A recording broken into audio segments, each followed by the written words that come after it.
जहर, कलयुग, आवारापन, वो लम्हे, राज 2, मर्डर 2, हमारी अधूरी कहानी, आशिकी 2, Ek Villain, Malang and Saiyaara. 11 movies, total 14 movies बनाई है इन्होंने and out of them 11 have been iconic one way or the other.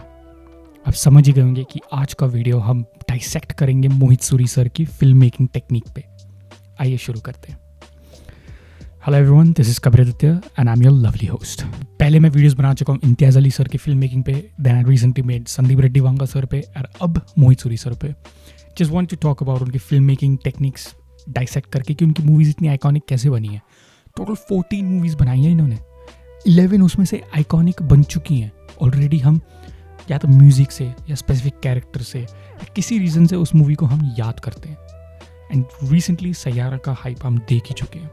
And by the way, जो सैयारा में जो एक्चुअली जो मेन विलन था, I met him and we had dinner, और ये रही वो फोटो। एंड हमने खूब बातें करी उनके साथ regarding the movie of Saiyaara, the film making style, कैसे क्या था, कैसे शूट हुआ। मोहित सूरी साहब के बारे में बात हुई और भी फिल्मों के बारे में बहुत बातें हुई।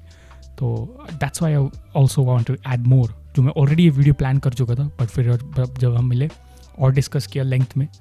सो we gonna go over why Mohit Suri sir is iconic.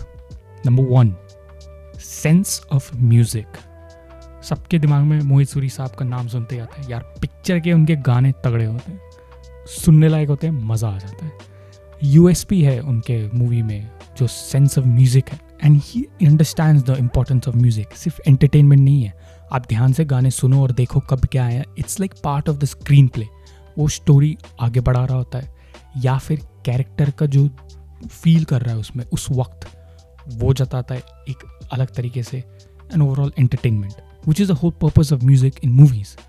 इतने ब्यूटीफुल तरीके से वो गाने यूज़ करते हैं एंड कहीं ना कहीं उसी रीज़न से कैरेक्टर्स उनकी मूवी के आइकॉनिक हो जाते हैं। They are very very relatable to us जब हम देखते हैं। फॉर एग्जाम्पल जब कोई कैरेक्टर एक चीज़ महसूस कर रहा है या afraid of falling in love, how वो कैसे जताएं।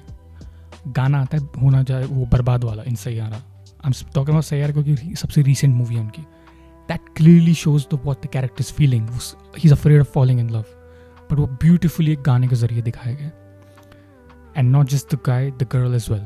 तो स्क्रीन प्ले में कैसे उसको फिक्ट करना है, एक सिर्फ ये नहीं कि यार एक आइटम सॉन्ग डाल दो, यार एक गाना डाल दो, चाहे बोर हो रही movie. It's how screen play के थ्रू वो आता है गाना, हमें वो फीलिंग देता है, which is why we love his music. And उससे ही हम कैरेक्टर से रिलेट कर पाते हैं और हमें वो कैरेक्टर्स आइकॉनिक हो जाते हैं हमारे लिए।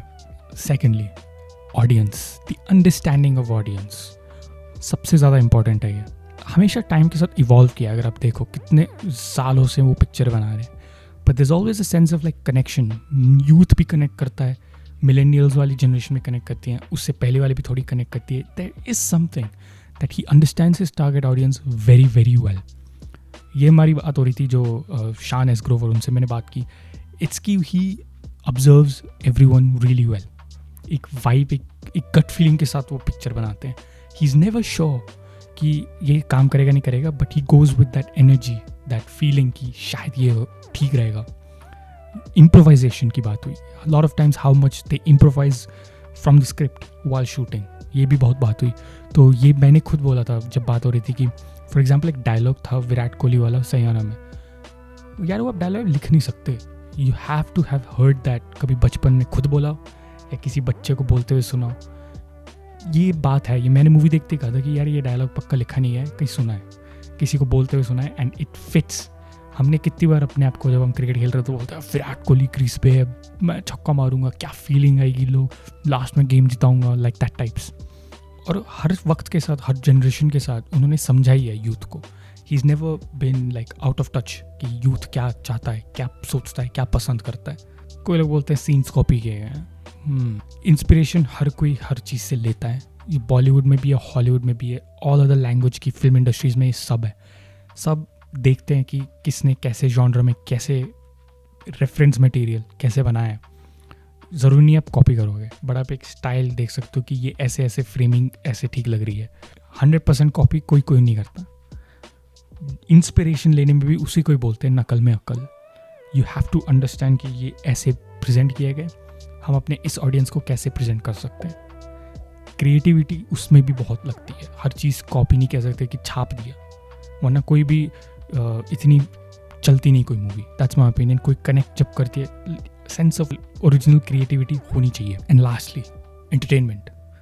कहीं ना कहीं थोड़े प्लॉट्स में फ्लॉज होंगे लॉजिक के, दे डोंट मेक सेंस, ये कैसे हो गया, but people are so into the movie. कई बार आप कैरेक्टर से इतना कनेक्ट कर जाते हो मोहित सूरी साहब की मूवी में, इट्स नॉट जस्ट से सारी आइकॉनिक फिल्म्स में, that you kind of let go of the logic. और इतना ही सही वो लॉजिक के परे होता है कि you are fine with ignoring it, कि कोई बात नहीं, ये लॉजिक हम जाने देंगे, लेट्स एन्जॉय द क्या होने वाला है, how is that character going to develop, या प्लॉट कैसे बढ़ रहा है आगे।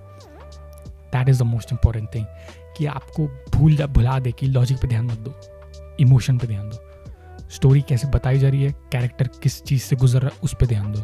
So that's why I think it's that emotional connection जो डेवलप करते हैं वो म्यूज़िक के ज़रिए, राइटिंग के ज़रिए, डायरेक्शन के ज़रिए, लोकेशंस कितनी खूबसूरत यूज़ करते हैं, all of that in his films.